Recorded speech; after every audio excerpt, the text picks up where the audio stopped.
Λοιπόν, ένα από τα πιο σημαντικά πράγματα, αφού είπαμε για τον Παρθενώνα, 8 κύονες στενές πλευρές, επί 17, περίπτερος, οκτάστηλος, δωρικός. Είδαμε τις δύο ζωφόρους στο μουσείο, εσωτερική και εξωτερική. Θα πρέπει να μιλήσουμε λίγο με τα λόγια του Παυσανία για το άγαλμα το οποίο κοσμούσε τον Παρθενώνα. Ήταν εκεί μέσα περίπου για 9 αιώνες. Ήταν φτιαγμένο από χρυσό και από ελεφαντόδοντο. Μία είναι η ουσία όμως. Όταν το άγαλμα έχει ύψος 11 μέτρα και 70 εκατοστά και όλα αυτά τα κομμάτια χρυσού είναι κρεμασμένα σε ένα εσωτερικό σκελετό φτιαγμένο από ξύλο και μέταλλο. Αντιλαμβάνεσαι ότι είναι πρωτοπόρος διότι δημιουργεί ένα παζλ πριν από 25 αιώνες. Πώς μπορείς να φτιάξεις ένα ρούχο ύψους 8 μέτρων και να το αποδώσεις? Τι κάνεις? Το σχεδιάζεις, το διαιρείς σε 400 κομμάτια, δημιουργείς 400 μήτρες πυλού, κάνεις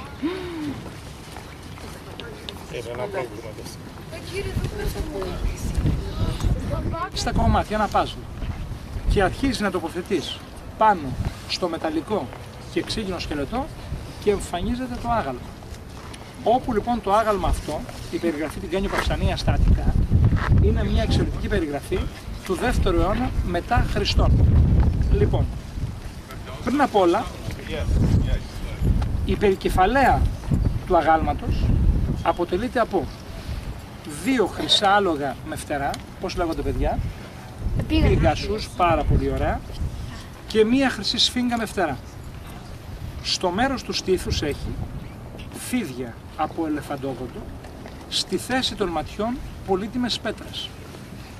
Όλο το ρούχο από χρυσάφι, τα χέρια ελεφαντόδοντο, το πρόσωπο επίσης, τα πόδια επίσης.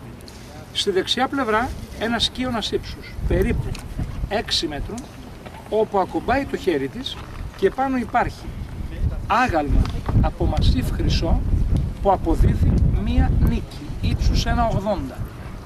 Αριστερή πλευρά από χρυσό μία τεράστια σπίδα και ένα φίδι. Όλο το χρυσάφι μαζί ζυγίζει 1125 κιλά. Ακούστε λοιπόν την περιγραφή του Παυσανία. Ανεβαίνω λέει στον Παρθενώνα. Βλέπω ξαφνικά ένα χώρο μοναδικό με εκατοντάδες αγάλματα. Χρώματα, σκιές και μία μοναδική λάμψη. Το μνημείο εξωτερικά είναι εξαιρετικό. Όμως ξέρω τι με περιμένει. Άλλο πράγμα να ξέρεις και άλλο πράγμα να βλέπεις. Την ακόλουθη περιγραφή. Όταν μπήκα μέσα λέει, λόγω της διαφοράς του φωτός μεταξύ μέσα και έξω δεν έβλεπα τίποτα. Σιγά σιγά άρχισα να ξεχωρίζω τις πολύτιμες πέτρες στη θέση των ματιών των φιδιών. Και στη συνέχεια τα μάτια μου ανέβηκαν ψηλά, 11,70. Είδα λοιπόν ένα υπέροχο κράνος με 2 χρυσά άλογα φτερωτά, πίγασους και μία σφίγγα. Είχε την εντύπωση ότι θα πετάξουν και θα την πάρουν μαζί. Όταν κατέβασα τα μάτια μου πιο χαμηλά, είδα το πρόσωπό της, του αγάλματος. Ήταν τόσο όμορφο, ιδανικό να σε κάνει να το ερωτευτείς. Το ερωτεύτηκα με τη μία και κοίταγα μόνο αυτό. Ξαφνικά τα μάτια μου κατέβηκαν, είδα τις πτυχώσεις του υφάσματος, τη μαγεία της λάξευσης, είδα τις χρυσές αυλακώσεις που οδηγούσαν πάντα προς το πρόσωπο. Τα χέρια, το πρόσωπο και δεξιά είδα ένα άγαλμα. Ένα άγαλμα με ανοιγμένα τα φτερά, χρυσό έτοιμο να πετάξει. Η απόλυτη ελευθερία. Και λέει εδώ ο Παυσανίας. Τότε ξαφνικά ένιωσα τι σημαίνει ελευθερία. Εγώ δεν ήμουν ελεύθερος. Εξαρτημένος από την πόλη μου, την εργασία μου, την οικογένειά μου και μια σειρά από πράγματα. Θα ήθελα να πετάξω μαζί του. Αυτή την εντύπωση έδινε.